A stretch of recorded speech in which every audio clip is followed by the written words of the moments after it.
unconscious, and cultural encoding. The subconscious mind is not merely personal, it is ancestral.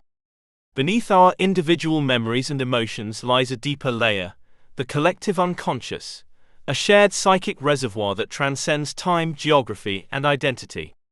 Carl Jung first articulated this concept, describing it as a realm of archetypes, mythic patterns, and inherited emotional structures. It is the soil from which dreams grow, the blueprint behind our fears and desires, and the silent architect of cultural behavior. Unlike the conscious mind, which is shaped by education and experience, the collective unconscious is shaped by evolution and myth. It encodes survival instincts, moral dilemmas, and symbolic motifs that recur across civilizations. The serpent, the flood, the hero's journey, these are not just stories. They are psychic structures that live within us, influencing how we interpret reality. And as artificial intelligence begins to learn from cultural data, it too is absorbing fragments of this ancestral code, though without the soul that gives it meaning. Consider Amara, a 36-year-old therapist in Nairobi, who began having recurring dreams of a lion chasing her through a forest. She had never encountered a lion in real life, nor did she fear animals. Through dream analysis and cultural inquiry, she discovered that in Kikuyu mythology, the lion represents ancestral judgment, a call to confront unresolved lineage trauma. Amara's grandmother had been ostracized for defying tribal norms, and the family had never spoken of it. The dream was not personal, it was ancestral memory seeking resolution. Once Amara began researching her lineage and honoring her grandmother's story, the dreams stopped. Her subconscious had completed a ritual of remembrance. Cultural encoding and emotional inheritance. Culture is not just external, it is internalized. From lullabies to funeral rites, every society encodes emotional logic into its rituals, language, and symbols. These codes shape the subconscious from birth. A child raised in a collectivist culture may internalize guilt differently than one raised in an individualist society. A woman taught to suppress anger may store it in her body, while another taught to express it may channel it into activism. These patterns are not random, they are culturally scripted. Psychologists call this emotional socialization, the process by which societies teach individuals how to feel, express, and regulate emotion. But beneath this lies a deeper phenomenon, epigenetic inheritance. Studies show that trauma can alter gene expression, and these changes can be passed down. Holocaust survivors' grandchildren, for instance, show heightened stress responses despite never experiencing the trauma themselves. The subconscious, it seems, carries emotional DNA. Take Jin, a 28-year-old artist in Seoul who struggled with chronic anxiety and perfectionism. Therapy revealed no major trauma, but his dreams often involved collapsing temples and broken calligraphy. Through ancestral inquiry, Jin learned that his great-grandfather had been a calligrapher who was imprisoned during Japanese occupation. The family had buried the story, but Jin's subconscious had not. His art began to shift. He started painting fragmented characters and abstract temples. The anxiety lessened. Jin said, "I was haunted by a story I didn't know I was part of." His healing came through cultural remembrance. Myth as subconscious infrastructure. Myths are not fiction, they are psychic infrastructure.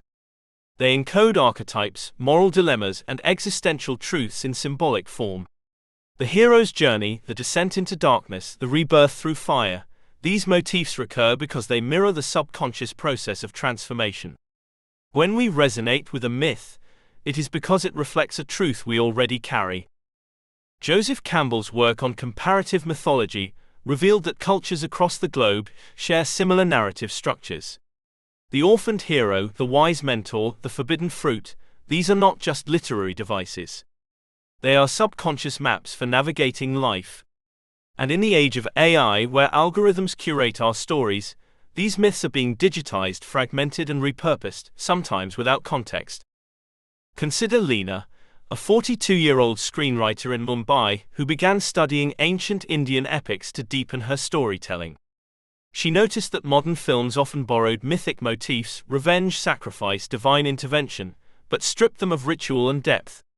Lena began writing scripts that reintegrated mythic structure with emotional authenticity. Her film Agnia, about a woman's descent into grief and rebirth through fire, won international acclaim. Audiences wept not because the story was new, but because it was ancient and true. Lena said, "I didn't invent the story.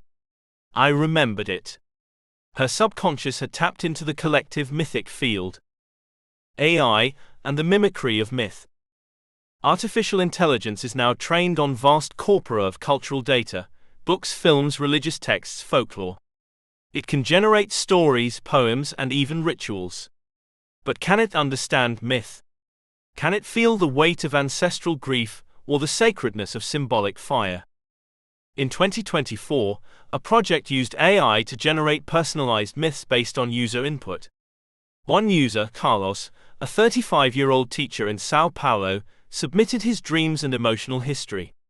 The AI generated a story about a boy who lost his voice in a storm and found it by singing to the moon.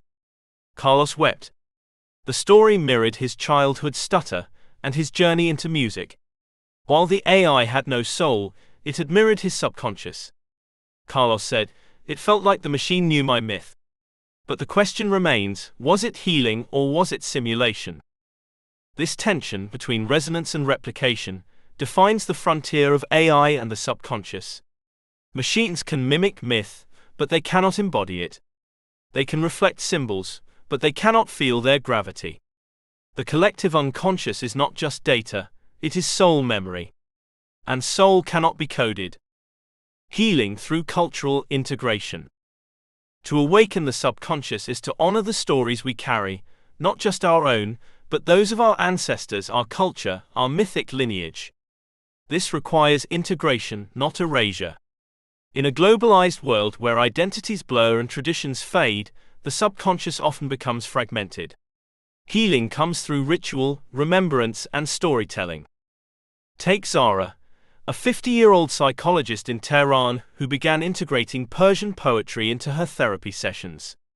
Clients who struggled with depression found solace in verses by Rumi and Hafez. The metaphors wine, flame, beloved spoke to their subconscious in ways clinical language could not. Zara said, "Poetry is the language of the soul.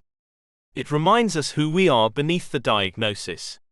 Her practice became a fusion of psychology and cultural myth, and her clients began to heal, not just as individuals, but as carriers of a sacred lineage. The subconscious mind is not isolated, it is woven into the tapestry of culture, ancestry, and myth. To awaken it is to remember the stories we did not write, but were born into. In the age of AI, where identity is curated and myth is digitized, we must ask, what stories are we forgetting? What rituals are we abandoning? What ancestral truths are waiting to be heard?